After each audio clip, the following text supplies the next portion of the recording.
नमस्कार, मी कीर्ती गायकवाड. स्वागत आहे आपलं आय न्यूज 28 मध्ये. चला तर मग जाणून घेऊयात महाराष्ट्रातल्या ताज्या घडामोडी. सातारा जिल्हा तालुका वाई या तालुक्यामध्ये मांढरदेवी ग्रामपंचायत अंतर्गत साक्षात कालीचे स्वरूप काळूबाईचे जागृत मंदिर गडावरती असून या देवीच्या दर्शनासाठी पश्चिम महाराष्ट्रातूनच नव्हे तर देश परदेशातून मोठ्या श्रद्धेने भाविक या देवीच्या दर्शनासाठी येत असतात आणि या काळूबाईला गाऱ्हाणे घालतात. येणाऱ्या भाविकांची मनोकामना पूर्ण झाल्यावर बोललेला नवस मोठ्या भक्तिभावाने आणि श्रद्धेने भाविक पूर्ण करतात. चालू वर्षात काळूबाईच्या यात्रेस 12 जानेवारी पासून सालाबादाप्रमाणे सुरुवात होत आहे. चला तर आपणही दर्शन करूया मांडरगावच्या काळूबाईचे. इंडिया न्यूज 28 दिलीप गायकवाड यांची खास रिपोर्ट मांढरदेवी गडावरून. आपण पहिला रविवार असून या रविवारी भाविकांची अपाट गर्दी बघायला आपल्यास मिळणार.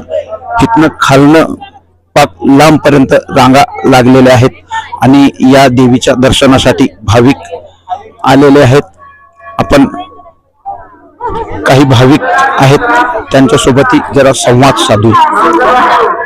साहेब, कुठनं आलात तुम्ही? आम्ही वारजे पुण्यात. किती वेळ झाला तुम्हाला रांगेमध्ये लागून? रांगेमध्ये रांगून मला झालं अर्धा तास, पण आम्ही ते फुल गेलो पुढं. हो, या रांगेमध्ये किंवा या देवीच्या दर्शनामध्ये येताना तुम्हाला काही त्रास वगैरे काही? रस्त्याचं काम चालू आहे. त्रास तर झालंच आता. काय रस्त्याचं काम चालू आहे. रस्त्याचं काम तर लवकर झालं पाहिजे नाही का, कारण खूप रस्ते खूप खराब आहे. आणि भाविकांसाठी मूलभूत सुविधा या देवस्थानामार्फत पुरवल्या गेल्या, त्याच्यावर तुम्ही समाधानी आहात का? हो, थोडंफार जरा पहिल्यापेक्षा जरा चांगलं. महाराष्ट्रातील जागृत देवस्थान काळम्मा देवी काळूबाई म्हणून सातारा जिल्ह्यातील वाई तालुक्यामध्ये आहे आणि हे जागृत देवस्थान पवित्र आहे.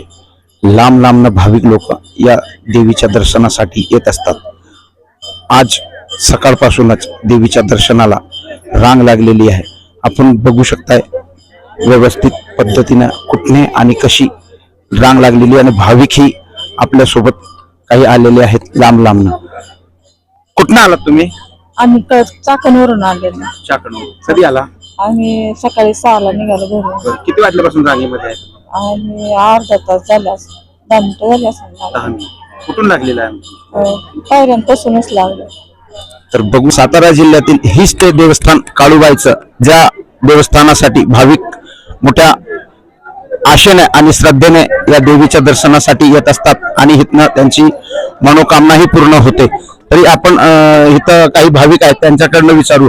नमस्कार. नमस्कार. किती वर्ष झाले तुम्ही या देवीच्या दर्शनाला येता? लहानपणापासून बरेच वर्ष आले येतोय जवळ. या देवीच्या दर्शनापासून आपल्याला काय अनुभव आलेला आहे? अनुभव म्हणजे आमचे वडिलांपासून यायचे आणि आता त्यानंतर आम्ही येतोय अजून इथे. इथं आल्याच्या नंतर किंवा बचपनापासून तुम्ही म्हणला येताय लहानपणापासून, त्यामध्ये आणि आता मध्ये काही फरक जाणवताय का तुम्हाला यामध्ये देवस्थानामध्ये फरक झालेला आहे. पूर्वी साधं होतं, आता व्यवस्थित केलेलं आहे बऱ्यापैकी एकदम. आणि येणाऱ्या भाविकांसाठी मूलभूत सुविधा काय काय या देवस्थानामार्फत पुरवली जाते? काय पुरवते आता जे आहे ते पुरवतातच आहे सध्या तरी. म्हणजे इथून पुढे अजून चांगली सुविधा पुरवत हीच आमची इच्छा आहे. म्हणजे बघा, भाविकांचंही म्हणणं आहे की या देवस्थानाच्या ट्रस्टी मार्फत येणाऱ्या भाविकांसाठी जे काही सोय आणि सुविधा असतात त्या बऱ्यापैकी पुरवाव्यात. कुठनं आलात तुम्ही? मुंबईवरून. कधी आलात? रात्री. या रांगेमध्ये कधीपासून आहे? अर्धा तास झाला. अर्धा तास. किती वर्षापासून आपण या देवीला? 30 वर्ष झाली. मग या देवीचा काय अनुभव तुम्हाला मिळालेला? भरपूर अनुभव. तर इथे येणाऱ्या भाविकांसाठी सोय आणि सुविधा या ट्रस्टी मार्फत जे काही दिली गेलेली आहे, लाईनची काय शिस्ती ती दाखवा लाईव्ह. प्रशासनाने किंवा ट्रस्टने व्यवस्थित किती माणसं असतील की 2 माणसं उभी राहिली तरी व्यवस्थित राहिली, लाईन उभी राहिली पाहिजे. एकही माणूस नाही.